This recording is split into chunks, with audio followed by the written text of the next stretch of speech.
Dale. Buenas tardes a todos, bienvenidos a una nueva charla FEM del Instituto Argentino de la PYME. Como ya saben, hace 2 años que tenemos estas charlas mensuales, siempre con temas de actualidad para nuestra audiencia. Así que bueno, en este caso tenemos como invitada a Alejandra Marcote, que ya nos va a contar un poco más, pero la palabra que la define a ella, digamos, en este caso, sería eh, cómo nos ubicamos en el día de hoy, en el día a día y en la actualidad, en lo que es el síndrome del impostor. Ella escribió un libro justamente basado en esto, y le vamos a hacer preguntas relacionadas con el libro, obviamente, pero también relacionadas con su experiencia en este tema, que creemos que van a ser muy enriquecedoras, no solamente para la audiencia del Instituto Argentino de la PYME, sino para la vigencia, porque valen ahora, valen de antes, valen después, creo que en el futuro va a seguir siendo vigente este síndrome del impostor, ¿no? Alejandra, bienvenida. ¿Cómo estás? Bienvenidas a todas las personas que también nos están viendo, escuchando. Yo creo que este es un concepto, primero que no es nuevo, aunque ahora se está haciendo conocido, pero tiene más de 40 años, yo digo, tiene mi edad, y sin embargo recién ahora se está haciendo conocido acá. Arranco y cuento de qué se trata, ¿no? Dale, sí, Porque sí, no hay básicamente personas que eso, probablemente dicen, ¿de qué están hablando? totalmente. El síndrome del impostor es esa idea de que no estamos a la altura, de que no somos suficientes, de que no somos suficientemente buenos, suficientemente profesionales. Muchas veces se habla desde lo intelectual, pero lo podríamos extrapolar a siento que no soy buena madre, siento que no soy buen padre, no digo como que nos empieza a atravesar en los distintos ámbitos.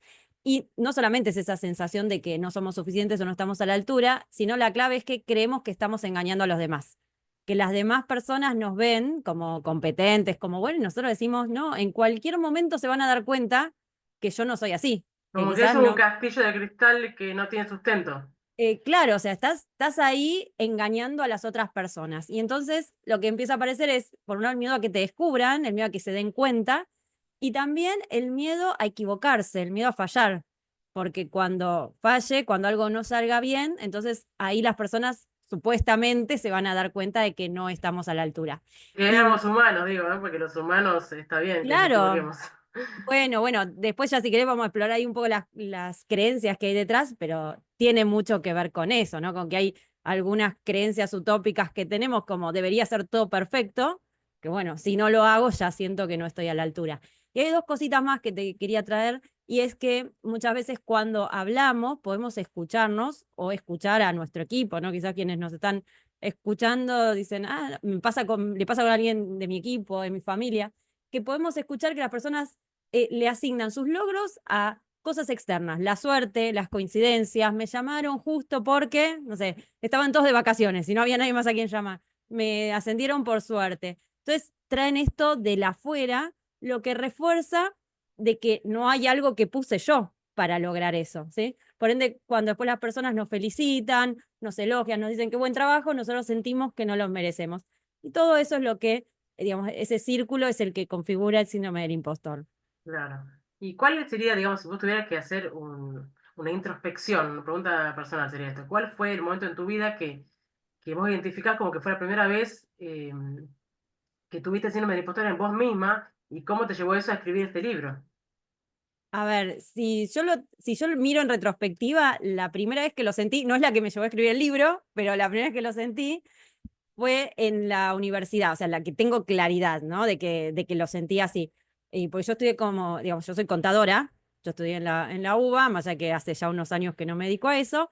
Entonces, mientras estudiaba, yo siempre sentía que las notas del examen no reflejaban lo que yo sabía. O sea, yo tenía notas muy buenas, entonces mi sensación era como, en el próximo examen se van a dar cuenta de que no sé, entonces me agarraba tremendo miedo, ¿no? A de qué va a pasar en el próximo examen. Por más, siempre cuento que mis amigos, incluso mi mamá me decía, deja de hacer teatro, si te va a ir bien, si ya sabes que va a ir, va a ir bien. Pero no, yo no podía con esa sensación de que me iba a ir mal, ¿no? Entonces, digo, más allá de que esto parezca un chiste, yo en la universidad, por más que me fue bien, no lo disfruté, porque estaba siempre con eso de que faltaba algo y además estudiaba un montón y me quedaba hasta las 5 de la mañana estudiando, al día siguiente me iba a trabajar, o sea, vivía para trabajar y estudiar, pero no era que lo sentía como un orgullo, mirá qué bien que me va y porque estudio un montón, sino que siempre parecía que me faltaba algo. Entonces, esa es la primera vez que yo lo identifiqué, pero pasaron muchísimos años, porque yo trabajé en empresas como contadora, ¿no? Hasta que a mis más o menos 30 empecé como en una búsqueda porque no me terminaba de cerrar lo que estaba haciendo. Y, y bueno, y en ese momento es donde vuelvo a identificarlo. Antes, o sea, antes no lo había identificado, lo identifico ahora, ¿no? Pero digo, vuelve a aparecer eso, sobre todo cuando yo hice una maestría en coaching organizacional. Ahí me di cuenta que yo no quería seguir trabajando en empresas y como contadora, lo cual para mí era un montón, porque era cambiar todo lo que venía haciendo y me costaba mucho hacer algo diferente, ¿no? O sea, animarme a hacer algo diferente. Y ahí es que yo me di cuenta que el cambio que yo quería hacer, no, digamos, el impedimento no estaba fuera, sino que tenía que ver conmigo, porque había gente que quizás no había estudiado un montón de cosas y se animaba, no sé, a dar un taller, a coachar, y yo es como que sentía que nada era suficiente. ¿Y qué es lo que te llevó a escribir el libro? El libro tiene ahora ya tiene unos pocos años, o sea que pasó un largo camino, un recorrido. Mira, principalmente el libro tiene que ver con decir, yo quiero que todo esto que transité, todo esto que vine trabajando, no quede en mi computadora. Eso fue como lo primero, ¿no? Porque yo me daba cuenta que había mucha gente a la que le pasaba algo parecido a todo lo que me vino pasando a mí durante todos estos años y quizás no sabían de qué se trataba o quizás no tenían herramientas para trabajarlo. Entonces tenía que ver con, bueno, difundir esto, que también ahí te puede empezar a jugar, ¿no? El síndrome del impostor. Y es como, ¿quién soy yo para escribir un libro?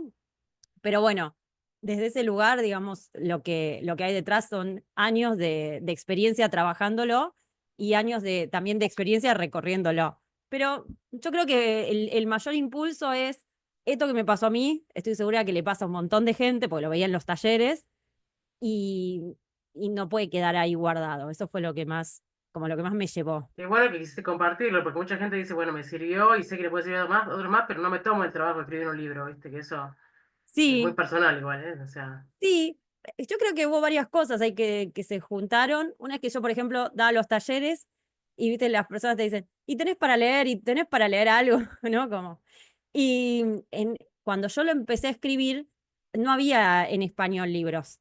O sea, casi todo lo que yo usé está en inglés, ¿no? Después empezaron incluso ahora a traducir muchos.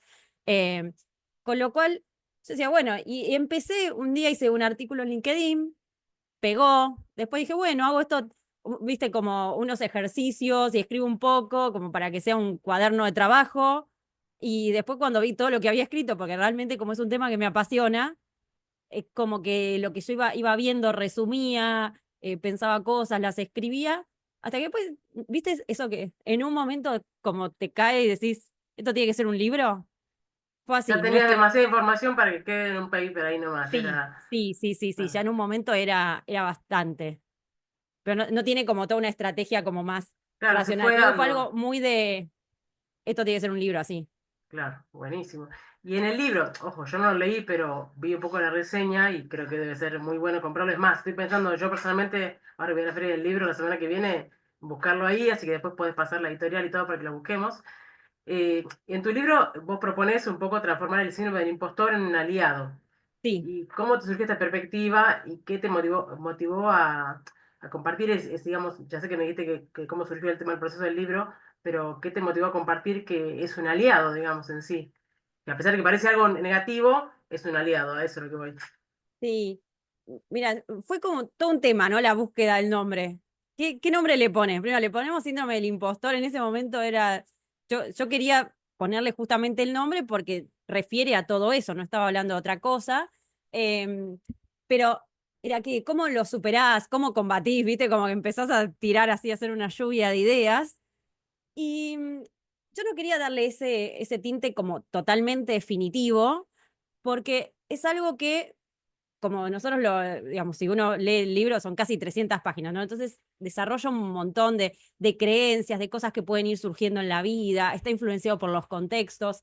Entonces digo, no es así como, bueno, listo, haces 3 ejercicios y ya está y nunca más. No, puede aparecer con otra forma la voz, ¿no? Esta voz crítica, esta voz autoexigente, puede aparecer en otro contexto, refiriéndose a otra creencia, ¿no? En otro momento, con otras personas. Entonces, le quise dar esta mirada de un poco lo que me pasó a mí. De bueno, si vos lo empezás a identificar, decís, esto tiene un nombre, es un cuento que yo me cuento, que está, digamos, está compuesto por un montón de factores, quizás me puedo mirar a mí en profundidad, puedo entender cosas mías que no me había puesto a ver.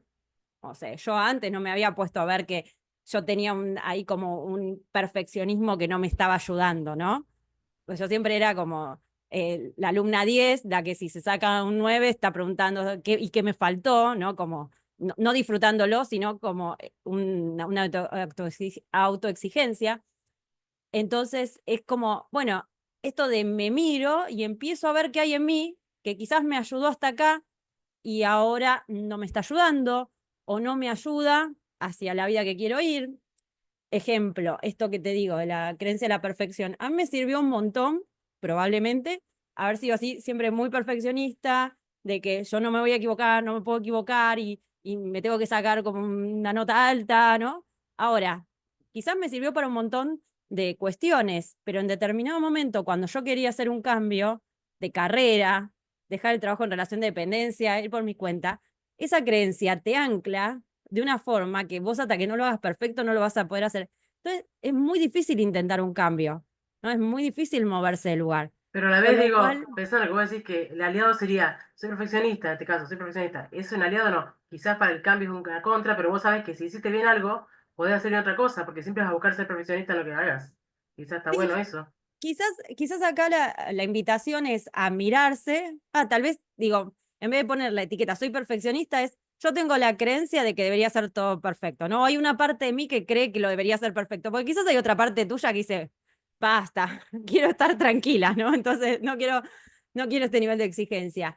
Entonces, al mirarlo, al poder reconocer lo que pasa, es como que vos podés lograr un autoconocimiento mucho mayor y también podés empezar a elegir, bueno, ¿qué creencias quiero desafiar? ¿No? Entonces, desde ese lugar, no mirarlo con miedo, no mirarlo como, ay, es algo malo y lo odio y todo eso, sino, bueno, espera, sabemos que tiene un nombre, que lo podemos trabajar y miremoslos desde ahí. Esa es la invitación que hago, ¿no? Como amigarnos con esto, porque si no yo veo que causa como mucha distancia, como que me da miedo, me cuesta meterme, y bueno, es un trabajo interno. O sea, el mensaje sería Alejandra, abrazar al impostor, sería abrazar al síndrome. yo le Fernando, quería hacer pregunta, te sí, quería sí. hacer una pregunta. ¿Cómo te va? Buenas ¿Cómo tardes. estás, Fernando? Discúlpame, Nadeida, que te No, interrumpí. tranqui, tranqui, tranqui. Dale. Eh, Vos sabés que estaba leyendo antes de integrarme a la charla unos estudios que había que hablaban de un estudio que se había hecho en Inglaterra de mujeres de alto rendimiento y bueno, y contaba que, un poco como contabas vos hace un rato, ¿no? Los síntomas y bueno, las cosas que le habían pasado. Pero un tema que me llamó la atención de esa lectura fue que hay como un tema de que es muy habitual esto en mujeres, o sea que está muy direccionado a género, por lo que decía ese estudio, que no sé si eso vos lo viviste o lo leíste cuando hiciste tu trabajo, y no se da con tanta frecuencia en los hombres. ¿Es así? ¿Vos pensás que esto tiene algo que ver con esa exigencia femenina de tener las cuestiones perfectas? Pues me llamó la atención haber leído eso, pero no sé si eso es correcto o no. Por eso te lo Te quería hago una preguntar. consulta por si te acordás, ¿eh? ¿Sabés Sí. de cuándo era el estudio y en qué grupo de Eh, mujeres? Mira, era de Gran Bretaña y supongo que no era muy viejo, pero estaba enfocado a 150 mujeres de alto rendimiento, Ujú. Eh, decía. a Pero ver, no sé si, viste que son cosas que a veces se leen en internet y bueno, yo lo leí porque no tenía idea de lo que era el síndrome del impostor y antes de la charla, un poco Nadeida nos contó que vos venías y bueno, sos una persona reconocida, bueno, te agradecemos en el Instituto de la PYME que te integres a una charla tan importante como esta. Y bueno, con Alejandra, con Nadeida, bueno, toda Adriana, bueno, siempre están buscando temas y gente tan reconocida, ¿no? Así que aprovecho también para agradecerte que te Gracias. interesa esta charla. ¿Sí? Gracias. Mira, Eh, te cuento un poquito. Este tema se empezó a trabajar en mujeres, o sea, cuando se descubrió, yo les decía, hace más de 40 años, se vio en mujeres, en un grupo de mujeres, ¿sí? Que las dos psicólogas que lo trabajaban empezaron a preguntarse qué está pasando, que estas mujeres que son tan capaces, de repente empiezan a pensar que, no sé, entraron a esta universidad porque las barreras de ingreso eran bajas y no porque su rendimiento era alto o porque estudiaban un montón, ¿no? Por ejemplo. Entonces, durante mucho tiempo es como que esto se focalizó en mujeres. Después, con los años, se fue ampliando y empiezan a aparecer más estudios donde aparecen los varones también, ¿no? Con el síndrome del impostor. Y yo diría que la tendencia en los últimos años es más a que nos pasa a todos, o sea, yo en los talleres lo veo, de hecho hace poco tuve un taller que había más varones que mujeres, ¿no? Digo, como que nos pasa a todos, lo que pasa es que quizás hay distintas formas de vivirlo, ¿sí? Eh, Quizás lo que se ve en muchos estudios que hay varones y mujeres es que hay un porcentaje un poco más mayor de mujeres, pero no es una cosa, no sé, 90% versus 40, ¿no? ah, O sea, es un porcentaje un poco mayor y sí se ve como quizás más limitante en el desarrollo profesional para las mujeres por cuestiones culturales, ¿sí? Entonces es como que quizás los varones están mucho más acostumbrados, no por biología, sino por la forma en la que nos educan, a arriesgarse, ¿no? Quizás a presentarse en un lugar y no tener todos los requisitos, y las mujeres somos más de, como quizás vos traías, ¿no? Que tengo que hacer las cosas perfectas, que quizás no somos tan educadas como para arriesgarnos a hacer cosas como un poquito por fuera de la norma, nos presentamos y para presentarnos a un trabajo tenemos que tener todo, ¿no? O sea, hacer todo el checklist de lo que deberíamos tener.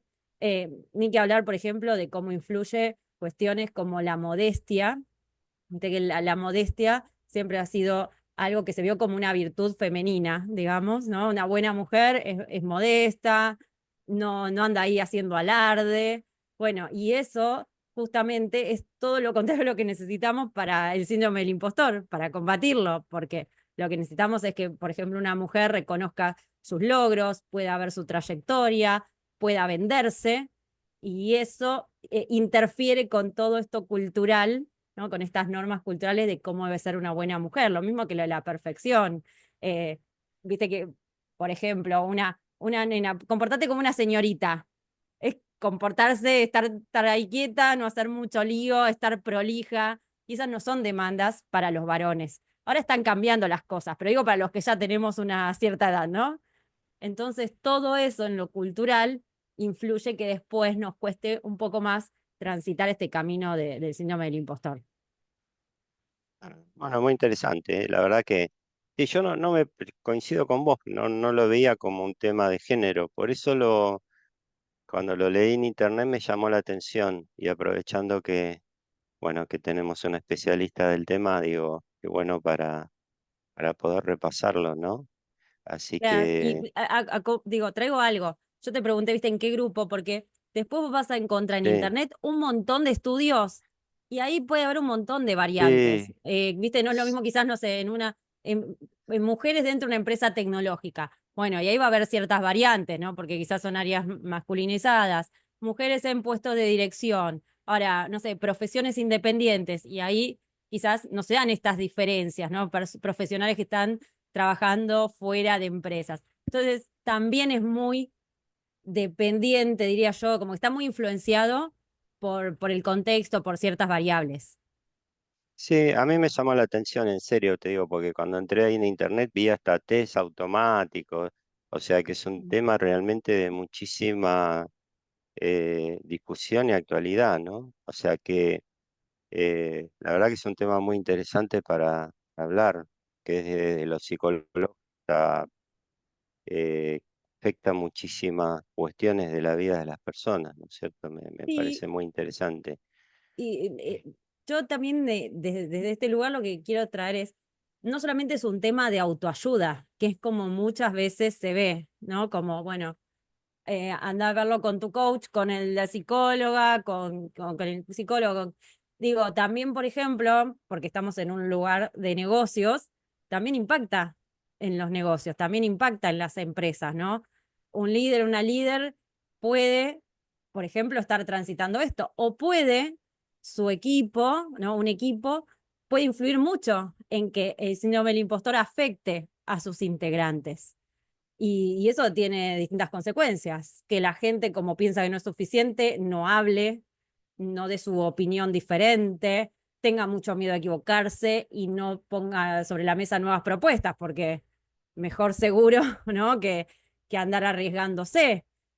O la gente que no puede decir que no a algo, o sea, o a algo, o que no puede decir que no a un montón de cosas, entonces no cumplimos los objetivos porque estamos haciendo un poco de todo, porque yo sí digo que no, creo que la gente va a pensar que no soy suficientemente profesional. Entonces ahora sí que nos metemos un poquito ahí en las creencias, pero más allá de lo personal, hay algo que también impacta en las organizaciones.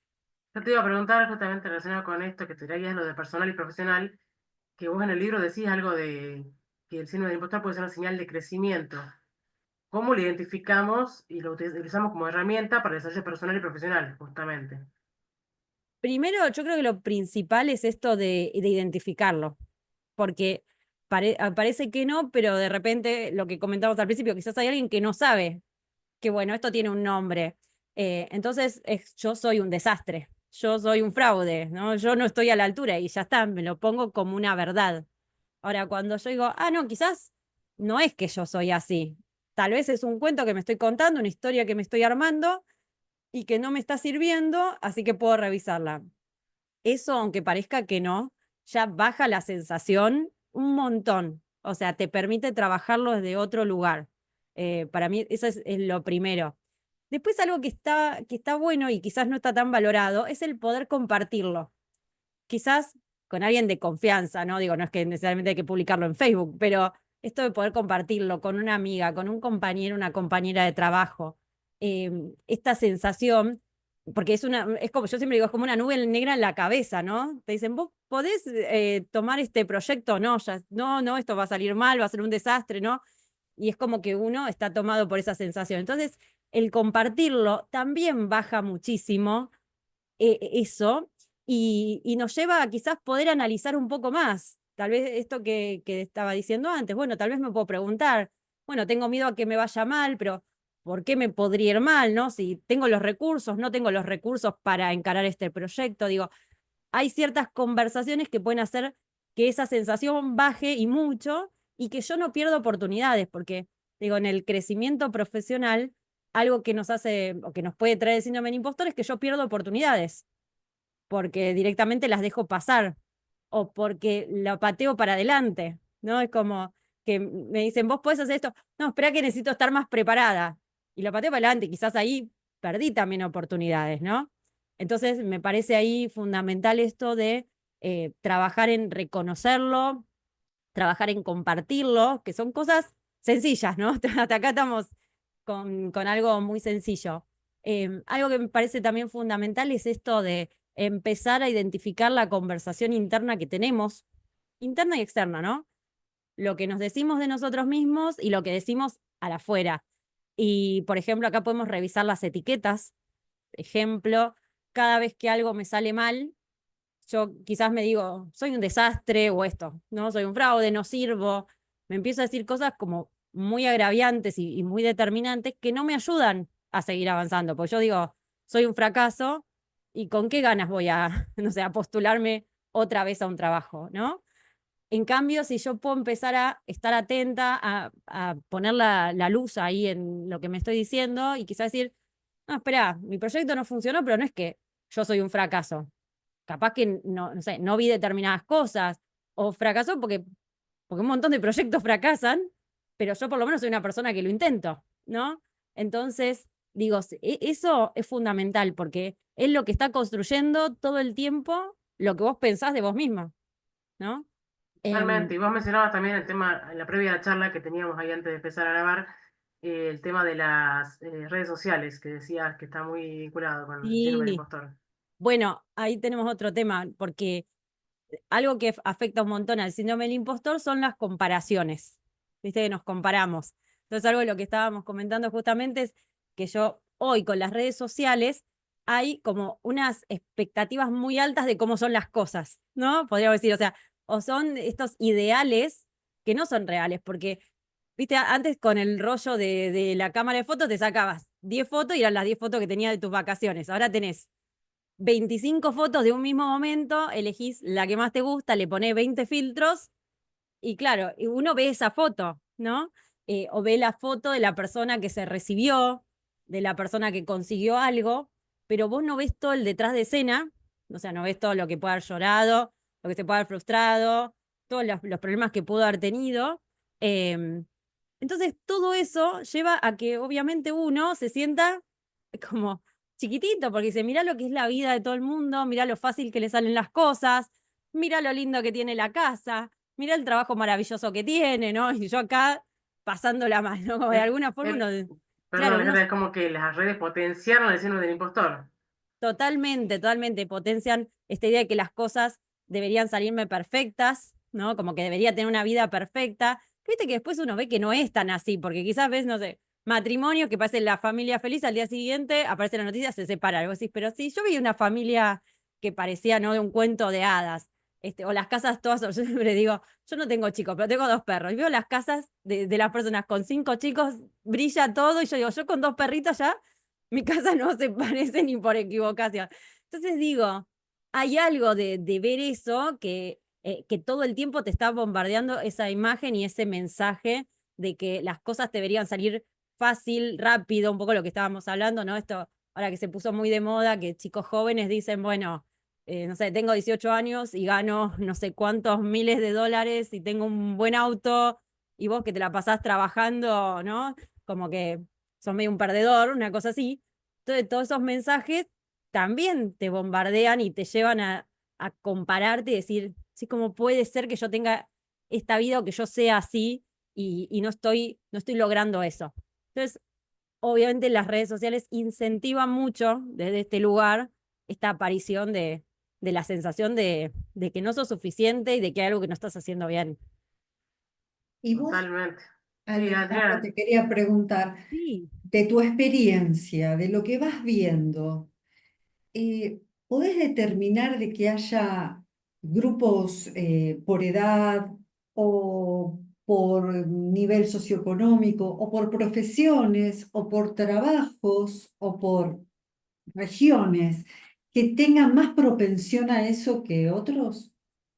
Mira, yo no digo, no veo como que haya unos que tengan más propensión a otros, sino como que es diferente lo que viven, ¿no? Quizás de los chicos, esto que yo les estaba diciendo, los más jóvenes, y mucho tiene que ver con eso, porque ahora en una era donde todo te sale rápido, yo digo, yo tengo 40 y pico, yo iba cuando era chica, iba, no sé, me mandaban a hacer una tarea, iba a la biblioteca, a ver dónde había un determinado texto, a rezar que el libro apareciera en algún lugar de la biblioteca. O sea, había todo un proceso, ¿no? Y hoy ahora los chicos que hacen, ponen una tecla y te sale todo, bajá, tenés como ni que hablar con, ¿no? Con la inteligencia artificial, en 3 segundos no tuviste que esperar nada y tenés todo eso hecho, ¿no? Entonces digo, la idea, atrás del síndrome del impostor hay varias creencias. Entonces, la idea de que todo me tendría que salir fácil y rápido es esta idea de la instantaneidad. Entonces, esa es una idea que está muy en los jóvenes.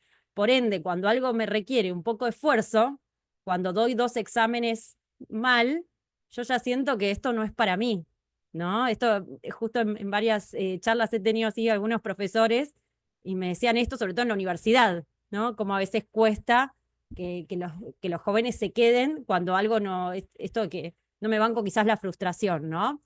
Ahora, quizás no sé, en líderes, uno diría, bueno, las personas que están liderando empresas no les pasa.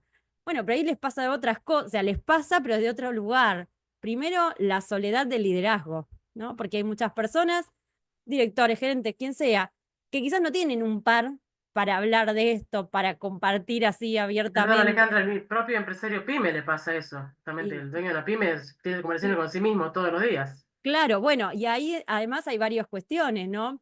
Hay un cambio que se viene dando en los últimos años, ¿no? De paradigmas de lo que es ser líder, y entonces antes tenías que saber todo, y ahora quizás va cambiando, porque no puedes saber todo, tenés colaboradores para eso, personas que son especialistas en su tema, pero hay muchos líderes a los cuales ese cambio les cuesta un montón. Y siguen con la idea de que yo tendría que poder todo, perdón, que saber todo, y como no lo saben, y como que cada vez el conocimiento es más amplio y es más difícil saber todo, entonces hay una sensación ahí de que no, hay algo que no está bien, ¿no? Y esto lo he visto incluso con líderes jóvenes dentro de todo, ¿no? Pero como esto de yo soy líder o yo soy jefe y tengo que tener todo el conocimiento. Y no, ¿no? Y de repente hay una persona que sabe mucho más que yo. Y es como que eso te hace sentir. Entonces, fíjate que es muy diferente a lo que dije antes. Y hace unos meses salió un estudio de Korn Ferry que decía que el 71% de los líderes en empresas de Estados Unidos, lo hicieron ellos, sentía el síndrome del impostor. Y era uno de los hallazgos de ese estudio, pues justamente cuando trabajo en empresas es como que me dicen, no, los líderes no, es como más de los equipos. Yo digo, no, los líderes sí, o sea, les pasa. Y justamente ellos referían también el tema de cómo el cambio viene siendo tan rápido. Imagínate que hace unos años, de unos años a esta parte, tuvimos pandemia, la gente a trabajar en las casas, cuando quizás los líderes estaban acostumbrados a que estaban todos ahí trabajando. Y después hay un montón de cuestiones geopolíticas cambiantes. Y de repente ahora te viene la inteligencia artificial y tengo que integrar todo esto y no sé cómo hacer. Yo ni siquiera sé que no, todo lo que creo que debería saber. Entonces, fíjate cómo son cuestiones distintas las que afectan a los distintos grupos, ¿no? De repente veo emprendedoras, digo, en general, ¿no? Con esto de que quizás mi producto, mi servicio no es tan novedoso, entonces, ¿quién me lo va a comprar? ¿No? Y esa es otra idea que está detrás del síndrome del impostor. Si yo no hago algo que nadie hizo nunca, entonces no sirve. Y es como idea, digo, ¿no? Es como que la creencia que hay detrás. Entonces está esto, bueno, pero yo no hago nada nuevo, entonces no lo puedo mostrar, entonces nunca puedo salir a ofrecer un taller, por ejemplo, ¿no? Entonces, fíjense cómo cada grupo quizás tiene, por lo menos en mi recorrido, lo que yo observo es que tiene algunas cuestiones en particular donde se manifiesta más. Y cuando vos decías los pasos, el paso 1 es reconocerlo, el paso 2 abrazarlo, el paso 3 ¿cuál sería? ¿Ya está solucionado o hay que hacer otro paso más para decir, bueno, No, es un camino de por vida, porque así como yo les dije, muy reducido, yo, por ejemplo, cuando desarrollé todo el síndrome del impostor, definí varias creencias, entonces cada una tiene un camino distinto para hacer. O sea, si yo creo que debería ser todo perfecto y si me equivoco, me siento un fraude y quizás recorro un cierto camino de trabajar sobre esa creencia. Ahora, también está la creencia de que debería saber todo, ¿no? Hasta que les contaba, entonces ese tiene otro camino que si yo creo que las cosas me tienen que salir fácil y rápido y no me salen, ahí otro camino. Otra que es muy, muy de ahora, que creo que es una de las que más duele en este momento, es que creo que tengo que poder con todo. Entonces me cuesta mucho decir que no y poner límites. Y entonces vivo como totalmente excedida, diciéndole que sí a cosas que debería decirle que no. Entonces, bueno, esa tiene otro camino. Entonces, bueno, hay una que no les comenté que es eh, que las cosas deberían costarme un montón, debería sacrificarme mucho. Si algo no me cuesta mucho, es muy entonces, generación X eso, ¿eh? Muy generación X. claro, si algo no me cuesta mucho, entonces no es trabajo, entonces no lo puedo cobrar bien.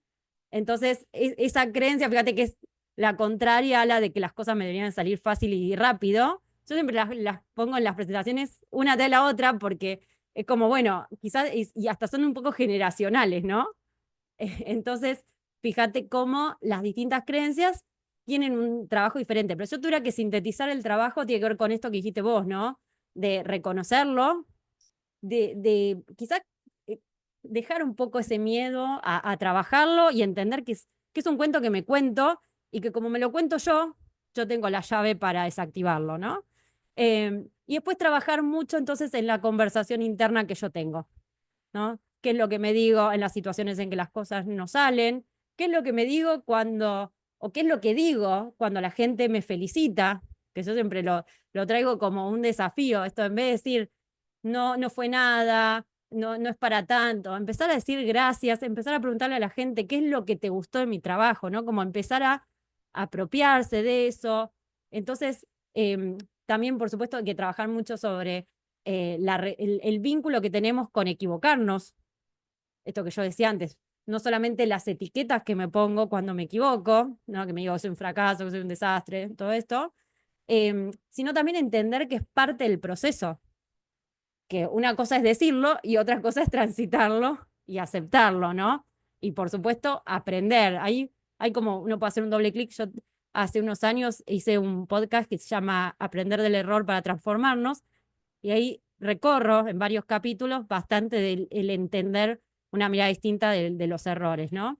Pero para mí es clave eso. Así que tiene que ver mucho ya con meterse y trabajar, bueno, no menor, el miedo al éxito y el miedo al fracaso. Yo hace muchos años, digamos, como soy una persona grande, tengo algunos recuerdos. Cuando empecé con el tema de la docencia, yo tenía miedo de pararme frente a un grupo de gente y no saber de algo. Entonces estaba trabajando en esa época con un profesor que era muy reconocido de Estados Unidos. Y bueno, me llevó aparte porque vio que a mí me gustaba dar clases y me dijo, bueno, ¿a vos te gusta la docencia? Veo que te gusta. Y le digo, sí, sí. Y me dice, pero no tenés que saber de todos los temas. Es fundamental que vos puedas tener esa capacidad de decirle a la gente a la que le estás dando la clase que no sabés de un determinado tema o una determinada pregunta, porque eso a vos te pone en un papel de facilitador del conocimiento. Entonces, cuando vos estás dando la clase, probablemente pueda haber algún alumno que sí sepa de eso y toda la clase se alimenta. Y para mí, yo te estoy hablando de esto, esto probablemente no habías nacido. Era, qué sé yo, por el 1986, 1987. Para mí fue un golpe muy grande porque fue como era una época que no existían las redes, no existía el tema del facilitador del conocimiento, ¿no? Claro. Y fue algo que lo compartí durante toda mi vida, me ayudó mucho para crecer como docente, porque inclusive él cuando empezaba la clase, los primeros 5 minutos era entender qué expectativa tenía la gente con respecto al tema. Entonces lo primero que se hacía era como un mapa mental de decir, bueno, a ver, ¿qué vienen a buscar acá? ¿Qué expectativa tiene? Y eso a mí me ayudó muchísimo para afirmarme como docente, porque a los primeros 5 minutos que yo estaba muy nervioso, para decir, a ver, puedo hacer todos los temas bien, puedo hacer desarrollar los temas con el nivel de calidad que yo quiero, me permitió conseguir esos 5 minutos de gracia para relajarme, porque empecé a trabajar con ese no como sonador, ¿no? De decir, mira, tal cosa no la voy a explicar, esto no lo sé, esto no es el objetivo del curso. Y a veces, como decías hace un ratito, trabajar ese no sanador no solo en la docencia, sino en otras cosas, creo que es una clave bastante importante de lo que estás diciendo, ¿no? Me parece Sí. muy lindo lo que estás contando. Y tomo algo que trajiste acá, ¿no? Esto de preguntar las expectativas a los demás, que decía, se me venía también que algo que está bueno empezar a trabajar, entonces es revisar las expectativas propias, ¿no? Digo, vos lo traía justo en el marco de un curso, pero al fin y al cabo el síndrome del impostor habla mucho de las expectativas propias, ¿no? Entonces empezar a revisarlas. Y antes que estábamos hablando de los distintos grupos, ¿no? Y cómo se vivía el síndrome del impostor, cuando vos trajiste esto, me estaba acordando, bueno, todas las personas cuando hablan de quizás que quisieran dar un curso, que quisieran hablar en público, justamente lo que más pasa es esto de si no tengo todas las respuestas y aparece de vuelta esta idea de que tendría que saber todo. Entonces, mirá si alguien me pregunta y yo no sé. Yo digo, yo tampoco sé, qué sé yo, te puede venir alguien a preguntar cualquier cosa y entonces tiene que ver con cómo uno empieza a tener esa flexibilidad y no aferrarse a que si yo no tengo todas las respuestas, soy un desastre, ¿no? O no sirvo para esto. Entonces, Sí, yo es como descarté mi una carrera de mirada. modelo ya a esta edad, la descarté mi carrera de modelo publicitario, la descarté. Entonces, a veces trabajar ese ridículo a uno lo ayuda a autorreconocerse y desde lo opuesto uno puede sacar sus virtudes, que pueden ser muchas o pocas, pero por lo menos empezar a entenderse a sí mismo, ¿no?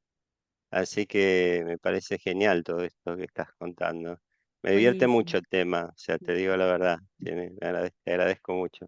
Ya sabes, Fernando, puedes comprar el libro en la Feria del Libro. ¿Qué editorial lo hizo Sí. este o lo Igual publicó? ahora lo tengo en venta en mi página, Ah, así bien, que directo a la página entonces. directamente lo pueden, sí, en alemarcote.com Bien. y ahí lo pueden ¿Tenés encontrar. formato físico y digital? En físico también está en Amazon, como que en cualquier lugar del mundo está en el formato de Amazon que se puede imprimir. O sea, puede ser Ah, ebook bien. o impreso. Excelente, Bueno, excelente. vamos Así que a hay poner el link excusas. en nuestra newsletter. Exacto. Ahí Ahora va. que sacamos la newsletter a fin de mes, te vamos a poner el link y obviamente tu charla va a estar reproducida en nuestra newsletter que las pasamos a todas las pymes que forman Ah, parte buenísimo. de la Excelente. red. Y Exacto. bárbaro, bárbaro. Y bueno, vamos a poner y vamos a contar que está el libro, que está disponible. Así que Está bueno esto el que lo de, a mí quiera. me gustó, digamos, desde el lugar de la invitación, por esto de también traer la idea de que nos afecta desde lo profesional, afecta al negocio, ¿no? Como que sacarlo del lugar de, bueno, fíjate vos qué te pasa y empezar a traerlo como un tema de conversación, ¿no? De ver qué nos pasa en los equipos cuando vieron que, a mí me pasa que en algunas veces me dicen, no, porque en las reuniones nadie habla, pido ideas y nadie... Bueno, entonces, ¿qué también, no? Trabajar, ¿qué nos está pasando? ¿Qué está pasando ahí? Que tal vez la gente, obviamente la gente tiene muchas ideas, pero bueno, a veces uno por distintas cosas no las trae.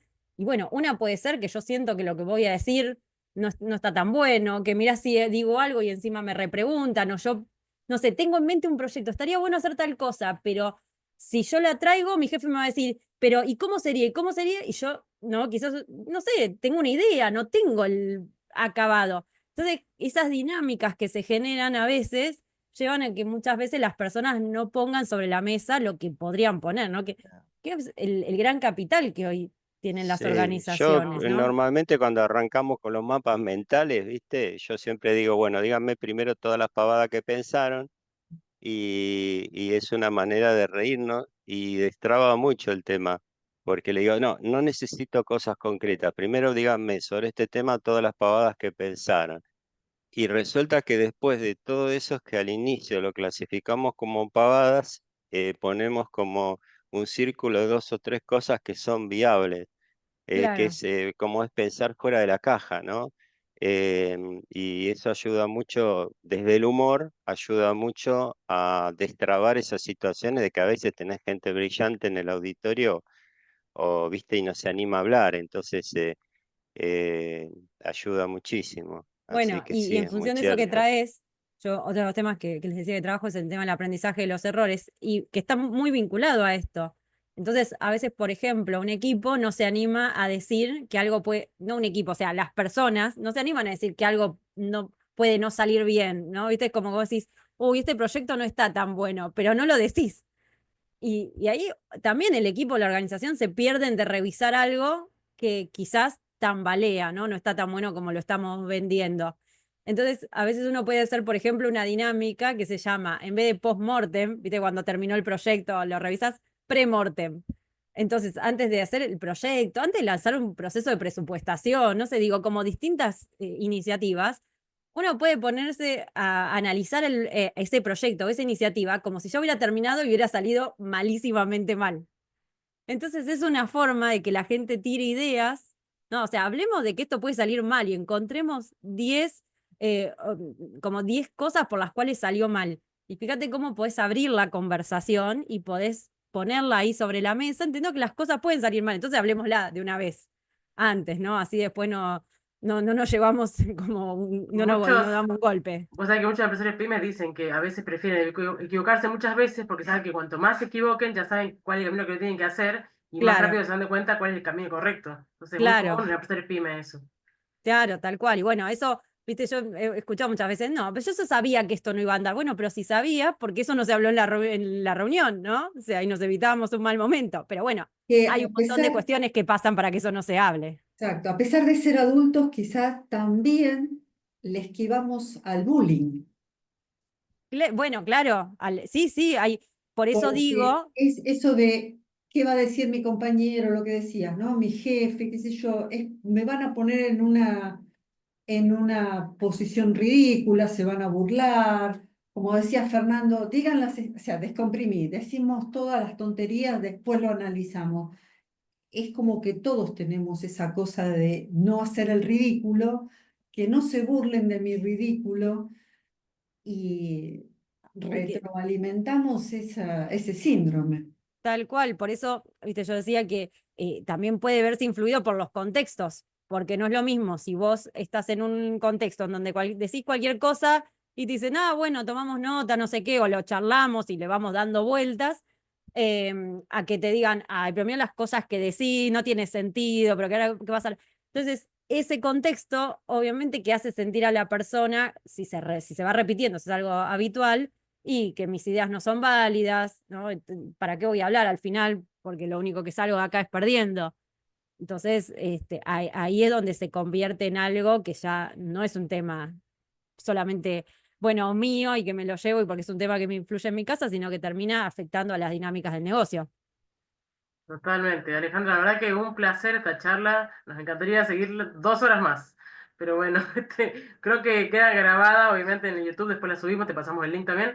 Dale. Creo que, digamos, acotamos la charla a los temas más relacionados con el libro y con toda tu experiencia, y creo que da para otra charla, pero bueno, por ahí cuando saques el libro 2 ahí te llamamos para otra charla. Ahí va, claro. Sí, ¿no? Y además viste que esto de que cuando uno va trayendo experiencias, no sé, creo que podríamos estar hablando un montón de tiempo, porque en la medida que uno va trayendo distintas experiencias, distintas situaciones, se va enganchando. Así que, bueno, un gusto enorme y gracias por traer el tema, ¿no? Sobre todo para el mundo de las pymes, el mundo de las organizaciones, que me parece que eso es clave para, bueno, sobre todo para aprovechar este gran capital que tienen las organizaciones, que somos las La personas, gente, ¿no? sí, sí, sí, totalmente. Muchísimas gracias y bueno, nos esperamos en la próxima charla FEM en el mes de mayo y bueno, gracias de nuevo Alejandra por sumarte. Muchas gracias. Adiós a todos. Muchas gracias, Alejandra.